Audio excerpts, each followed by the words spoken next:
Prithvi birthday పార్టీలో అందరూ enjoy చేస్తూ ఉంటారు. కొంతమంది గెస్టులు ఐస్ క్రీమ్ తింటూ ఉంటే ఇక అప్పుడే శివదేవ్ అటుగా వెళ్తూ ఉంటే మయూక శివదేవ్పై కోపంతో కాలు అడ్డు పెడుతుంది. శివదేవ్ మయూక కాలు అడ్డు పెట్టడంతో కాలు తగిలి ఒక లేడీ మీద పడతాడు. సారీ అమ్మా, నేను చూసుకోలేదు అని శివదేవ్ అంటూ ఉంటే, సరే అయితే నా మీద పడ్డ ఐస్ క్రీమ్ ఇంకా ఫ్లోర్ మీద పడ్డ ఐస్ క్రీమ్ అంతా కూడా శుభ్రం చెయ్యి అని ఆవిడ చెప్తూ ఉంటుంది. ఇక మయూక వేస్ట్ క్లాత్ తీసుకొని వచ్చి శివదేవ్ దగ్గర ఇచ్చి అంతా కూడా క్లీన్ చేయండి అని అంటూ ఉంటుంది. ఇక శివదేవ్ క్లీన్ చేయబోతూ ఉంటే అప్పుడే రాజమాత వచ్చి, శివదేవ్ ఏం చేస్తున్నావు నువ్వు అని అడుగుతూ ఉంటుంది. ఇక శివదేవ్, నేను తప్పు చేశాను కదమ్మా, అందుకే క్లీన్ చేస్తున్నాను అని శివదేవ్ అంటూ ఉంటాడు.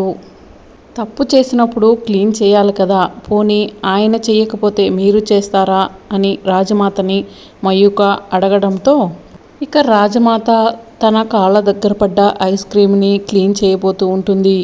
ఇక రాబోయే ఎపిసోడ్లో ఏం జరుగుతుందో తెలుసుకోవాలంటే ఛానల్ సబ్స్క్రైబ్ చేసుకొని సపోర్ట్ చేయండి.